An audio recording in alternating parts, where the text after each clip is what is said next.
नमस्कार, मी भाऊ जोरसेकर. तुम्ही बघताय यूट्यूब चॅनल प्रतिपक्ष. महाराष्ट्रात विधानसभेच्या निवडणुका होऊ घातलेल्या आहेत, विधान परिषदेच्या निवडणुका होऊ घातल्या आहेत. विधानसभेचे जे आमदार आहेत त्यांच्याकडून निवडल्या जाणाऱ्या 9 आमदारांची ही निवडणूक आहे विधान परिषदेसाठी. आणि त्यासाठी 9 जागा असल्या तरी भाजपने 4 उमेदवार आधीच जाहीर केलेत आणि जवळजवळ त्यांचे अर्ज दाखल झालेत. सोमवारपर्यंत 11 तारीखला अर्ज भरायची शेवटची मुदत आहे. तोपर्यंत आघाडीचेही उमेदवार मैदानात येतील. जर 9च उमेदवार सगळ्या पक्षांचे मिळून असतील तर प्रत्यक्षात मतदान होणार नाही. बिनविरोध या निवडी जाहीर केल्या जातील. आणि तसं झालं नाही आणि 9 पेक्षा अधिक उमेदवार आले तर 21 तारीखला मतदान व्हायचं. आता जी आकडेवारी समोर आली आहे ती बघता प्रत्येक निवडून येणाऱ्या उमेदवारासाठी 29 मतांचा कोटा ठरवण्यात आला आहे. याचा अर्थ असा की ज्या उमेदवारांना पहिल्या पसंतीची 29 मतं मिळतील ते निवडून आल्यात जमा होणार आहे. भाजपचे अधिकृतरित्या 105 आमदार आहेत आणि त्यामुळे 87 आमदार जे आहेत त्यांची मतं 29 प्रमाणे 3 भाजप उमेदवारांना मिळू शकतात आणि उरलेली जी मतं आहेत भाजपची ती 18 मतं आहेत.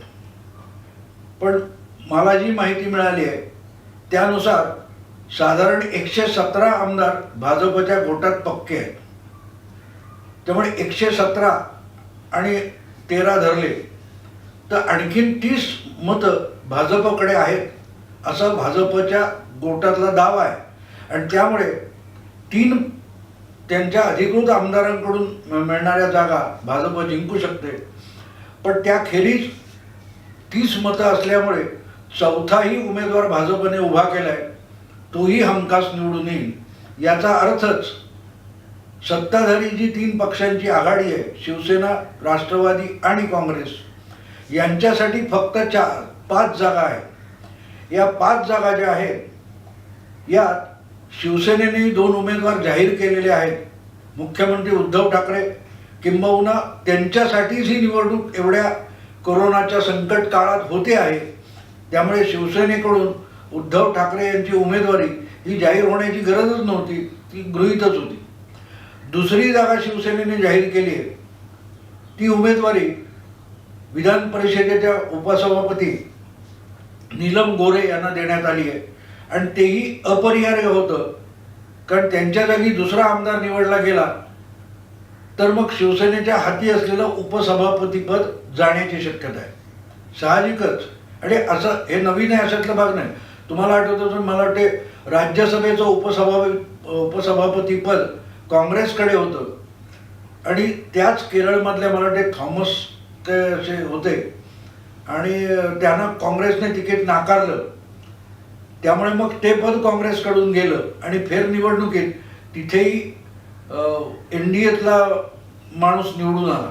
तसं इथे होऊ शकतं किंवा शिवसेनेचं एक पद जाऊ शकतं. ते टाळायचं असेल तर नीलम गोरेंना पुन्हा एकदा विधान परिषदेत निवडून आणणं भाग होतं. त्यामुळे ज्या आघाडीतून प्रत्येक पक्षाच्या वाटेला ज्या जागा आलेल्या आहेत त्याच्यात शिवसेनेला 2 जागा होत्या आणि त्यामुळे त्या 2 जागा ह्या ठरल्यासारख्या होत्या. त्याच्यात इतरांच्या नावाला स्कोपच नव्हता. राष्ट्रवादीला 2 जागा हेही ठरलेलं आहे. त्यामुळे मग 5 जागांपैकी या 4 जागा गेल्या तर काँग्रेससाठी एकच जागा शिल्लक राहते. आपण कोट्याप्रमाणे बघायला गेलो तर साधारणतः 169 मतं किंवा आमदार काँग्रेस, राष्ट्रवादी किंवा शिवसेना आघाडीकडे आहे. आणि त्यांना 6 जर उमेदवार निवडून आणायचे असतील तर कमीत कमी 174 पहिल्या क्रमांकाची मतं पाहिजे. आणि त्याच्यात किमान आज घडीला तरी आकडे जे समोर आहेत ते बघता 5 ते 6 मतं पहिल्या प्रेफरन्ससाठी आघाडीकडे कमी आहे. म्हणजेच जो वादाचा विषय झाला तर 9वा आमदार निवडताना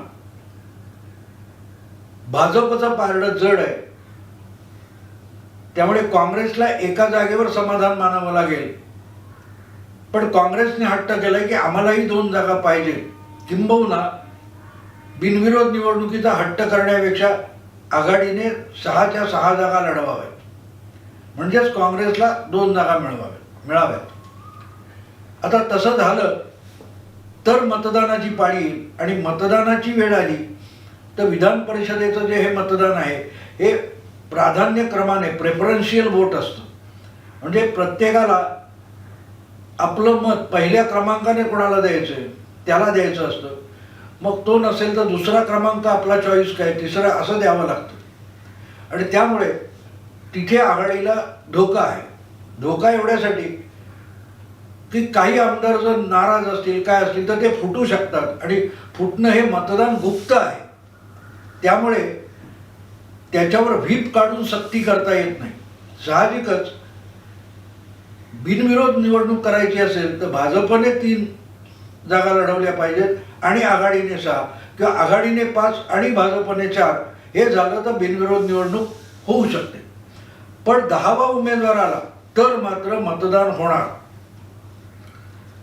हे आता उघड आहे. त्यामुळे कदाचित असंही म्हटलं जातं की काँग्रेस उगाच हटवादीपणा करते. याचं कारण एक जागा अधिकची पदरात पडली तर काँग्रेसला हवी आहे. पण या गडबडीत आघाडीचा तोल जाण्याची शक्यता असल्यामुळे आघाडीतल्या सगळ्या पक्षांना मिळून तडजोड करावी लागेल. पण मग तडजोड करणार म्हणजे काय, तर कुठच्या तरी एका पक्षाला माघार घेऊन 2-2-1 अशी वाटणी करावी लागेल. काँग्रेस त्याला तयार होणार याविषयी माझ्या मनात शंका नाही. पण दबाव तयार करणं, दबाव तंत्र राजकारणात म्हणतात, तसं काँग्रेसने केलेलं आहे की आज ठीक आहे आम्ही माघार घेतो. आम्ही राज्यसभेला सुद्धा माघार घेतली की राज्यसभेला इतकं शक्य असताना देखील आम्ही राष्ट्रवादीला 2 उमेदवार दिले तर आता आम्हाला पाहिजे. तर हे दबाव तंत्र मी एवढ्यासाठी म्हणतो की साधारण जूनच्या मध्याला राज्यपाल नियुक्त 12 आमदारांच्या जागा नेमल्या जाणार आहेत आणि तेव्हा सरकारकडून किंवा मंत्रिमंडळाकडून जी 12 नावं जातील ती राज्यपालांना मान्य करावी लागणार. त्यामुळे ती 12च्या 12 आमदार पदं आहेत ही आघाडीच्या बाजूलाच मिळणार. ती काही विरोधी पक्षाला कोण काँग्रेस राष्ट्र आघाडी ॲडजस्ट करणार नाही. त्यामुळे त्या 12मध्ये जो आपला हिस्सा आहे त्यातला एक आमदार वाढवून घेण्यासाठी काँग्रेसने दबाव तंत्र आणले असं माझं मत आहे. पण हे सगळं गणित बघितलं तर शक्यतो आघाडी बिनविरोध निवडणूक व्हावी यासाठीच प्रयत्न करणार. आणि त्यामुळे आज शेवटी कदाचित राष्ट्रवादी माघारी येईल कोणी, पण बिनविरोध निवडणूक ते करून टाकते. पण एक हवेतली बातमी आहे, खरी खोटी मला माहीत नाही, पण मी ऐकलेली बातमी आहे. आज शनिवार आहे आणि अजून 2 दिवस अर्ज भरायला आहेत. माघार घ्यायला अजून त्याच्यानंतरचे 2 दिवस आहेत. म्हणजे साधारण 13-14 पर्यंत या निवडणुकीतले उमेदवार निश्चित होतील. आणि जर 9च उमेदवार असतील तर प्रत्यक्ष मतदान न घेता ती निवड जाहीर होईल. पण 9च्या जागी 10 उमेदवार कुठल्याही परिस्थितीत असतील तर मतदान घ्यावं लागेल. त्यामुळे हा जो बिनविरोध निवडणूक संपवण्याचा काय खेळ आहे, डाव आहे किंवा योजना आहे, ती सर्व पक्षांनी समजुतीने 9 उमेदवारातच निवडणूक संपवण्याचा विचार करण्यावर अवलंबून आहे. पण याचा अर्थ सत्ताधारी आघाडीने 5 उमेदवार उभे केले म्हणून बिनविरोध होईल याची हमी देता येते का? नाही. आघाडी हे त्या 3 पक्षांना ठरवता येईल, पण भाजपचे उमेदवार किती हे आघाडी नाही ठरवू शकणार. आणि भाजपला जर 4 आपले निवडून येणार याविषयी निश्चिंतता असेल तर खोडसाळपणा करण्यासाठी किंवा सत्ताधारी आघाडीच्या गोटात गोंधळ माजवण्यासाठी भाजपच कदाचित एक आपला सपोर्टेड पण अपक्ष असा 5वा उमेदवार मैदानात आणून 10चा आकडा तयार करू शकते. आता 10चा आकडा झाला तर बिनविरोध निवडणूक होऊ शकत नाही, मतदान घ्यावं लागेल आणि मग आपले 5 का होईना ते आहेत ते निवडून आणण्यासाठी आघाडीला अतिशय काटेकोर तयारी करावी लागेल. का काटेकोर तयारी करावी लागेल? सरकार पडण्यासाठी नाही हा विषय. मुद्दा असा आहे की जी सत्तेत आघाडी आहे 3 पक्षांची, त्यांच्याकडे संख्याबळ आहे, पण सत्ता पदांचं जे मंत्रिपदांचं जे वाटप झालंय त्याच्यानंतर काँग्रेस आणि शिवसेनेतली नाराजी लपून राहिलेली नाही. अशा आमदारांच्या शिवसेना किंवा काँग्रेसच्या आमदारांमध्ये चलबिचल असेल तर त्याचा फायदा उठवण्यासाठी भाजप असा डाव खेळू शकतो. आणि तो डाव खेळण्याचा मार्ग असा आहे की आपले 4 हमखास येणार आहेत, तर 5वा सपोर्टेड अपक्ष जर उभा केला आणि भले तो पडेल पण 5-7 जरी मतं आघाडीच्या गोटातली फिरवू शकला आणि पडला तर आघाडीच्या गोटामध्ये कुठल्या आमदारांनी उलट मतदान केलं किंवा गद्दारी केली याविषयी शंकेचं वातावरण पसरू शकतं. आणि त्याला डाव म्हणतात की सत्ताधारी गोटामध्ये कोणाला कोरोना झालाय, कोणाला कोरोना झाला. आपण म्हणतो आज समोर तुम्ही आलात आणि मी तुमच्या समोर आलो तर तुमच्याही मनात शंका असते की याला बाधा आहे का, माझ्या मनात शंका असते तुम्हाला बाधा आहे का, कदाचित दोघांनाही नसते पण मनात शंका असते. त्यामुळे शेक हँड करणं असेल, जवळ येणं असेल, अंतर ठेवणं असेल, या गोष्टी अपरिहार्य होतात कारण मनात शंका आहे. तेव्हा बंडखोरीचा किंवा गद्दारीचा कोरोना सत्ताधारी आघाडीच्या मनात गोटात सोडण्याचा डाव भाजपा खेळू शकतो अशी माझी शंका आहे. काही गोष्टी कानावर आलेल्या आहेत आणि म्हणून मी बोलतो. मी हवेतली बोलत नाही, छाती ठोकपणे सांगणार नाही. पण सरकार पाडायचं नाही, पण सरकारी गोटामध्ये चलबिचल निर्माण करणं, अस्वस्थ करणं. तुम्हाला आठवत असेल की राज्यपालांकडे 2दा प्रस्ताव गेल्यानंतर तो प्रस्ताव लांबला म्हणून सत्ताधारी आघाडीच्या गोटात किती चलबिचल झाली होती. राज्यपालांनी कुठलाही डाव खेळलेला नाही, हे नंतरच्या काळात आपण बघितलं. उलट राज्यपालांनी अल्पकालीन आमदारकी मुख्यमंत्र्यांना मिळण्यापेक्षा त्यांना पूर्ण 6 वर्षाची आमदारकी मिळावी यासाठी राज्यपालांनी पुढाकार घेऊन प्रयत्न केले. पण राज्यपाल तो प्रस्ताव रोखून धरतायत किंवा त्यावर सही करत नाहीत. एवढ्या गोष्टीने सत्ताधारी आघाडीच्या गोटामध्ये किती चलबिचल झाली होती की पंतप्रधानांनी ज्या विविध पक्षनेत्यांची बैठक घेतली, व्हिडिओ कॉन्फरन्सिंग केलं, त्यात शरद पवारांपासून शिवसेनेच्या प्रवक्त्यापर्यंत सगळ्यांनी राजभवनात राज्यपाल राजकारण करतात असा टोकाचा आरोप करण्यापर्यंत मजल मारली. त्याला चलबिचल म्हणतात. परिस्थिती काही समोर नव्हती, स्पष्ट नव्हती, पण मनात म्हणतात ना, मनात चलबिचल आहे. मनी वसे ते स्वप्नी दिसे म्हणतात, तसा प्रकार असो. मन चिंतीने वैरीनं चिंती.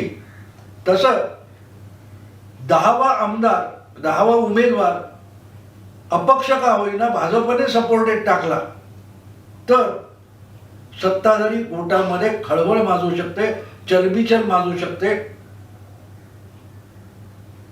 याला राजकीय डाव म्हणतात. आणि ही लवाडी भाजप करू शकतो कारण भाजप काय साधू संतांचा नाहीये. पार्टी विथ डिफरन्स वगैरे बोलायच्या गोष्टी असतात. राजकारणामध्ये कुठलाही पक्ष हा साधू संतांचा नसतो. त्याच्यामध्ये तुम्ही कराल तेव्हा ते पाप असतं आणि तेच मी केलं तर पवित्र असतं. त्यातून कुठलाही पक्ष सुटत नाही.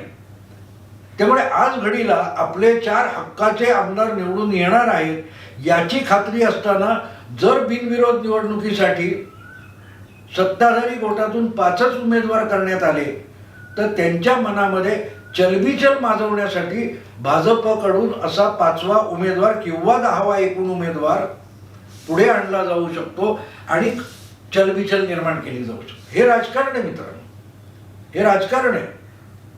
दिसायला तो अपक्ष असेल पण तो भाजप सपोर्टेड असणार, म्हणजे आम्ही काय संबंध आहे, तो अपक्ष आहे, आमच्याकडे ज्यादा मत आम्ही त्याला देऊ असंही सांगितलं जाईल. पण तो डाव असणार आणि त्याची चर्चा अजून झालेली नाही. अजून ह्या सगळ्या निवडणुका व्हायच्या आहेत, बिनविरोध होतात की मतदानाने होतात हे सगळं ठरायचं आहे. पण तुम्ही बघितलं, एकदा ही निवडणूक आयोगाने जाहीर केल्यानंतर भाजपचा कसा पराभव झाला, राज्यपालांचा डाव कसा फसला, ही सगळी विश्लेषणं येऊन गेलीत. तेव्हा पुढे बिनविरोध निवडणुकीची चर्चा पण नव्हती. एकदा ती निवडणूक जाहीर झाली आणि प्रत्येकाने आपली आपली आकडेवारी चाचपली, त्यानंतर बिनविरोध निवडणुकीची चर्चा सुरू झाली. पण त्याच्या आधी राज्यपाल राजभवनात बसून घाणेरडं राजकारण करतात हे बोलण्या इतकी चलबिचल सत्ताधारी आघाडीच्या गोटामध्ये झालेली आहे.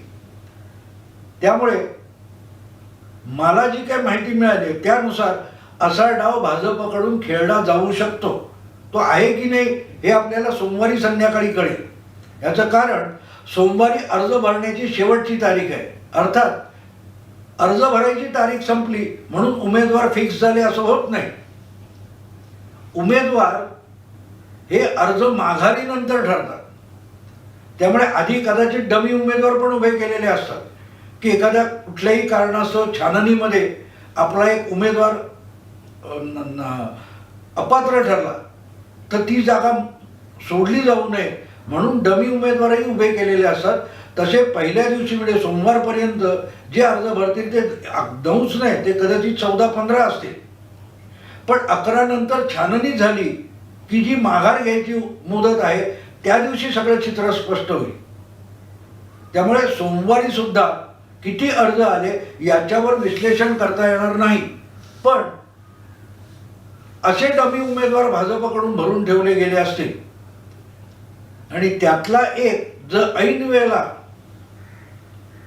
माघार घ्यायला थांबला तर मग 10वा उमेदवार मैदानात येईल.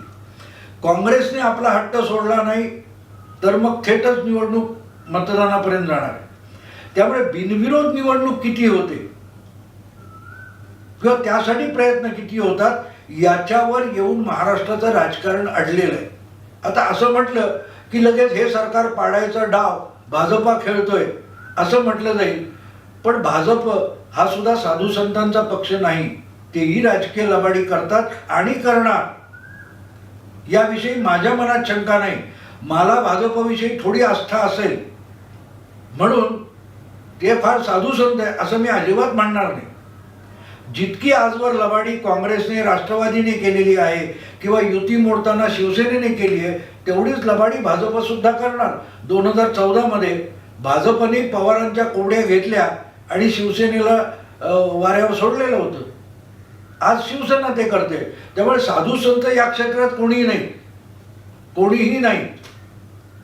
पण प्रत्येकाला आपले डावपेच खेळायचे असतात आणि त्या डावपेचातून भविष्यातल्या राजकारणातली काही मांडणी केली जात असते.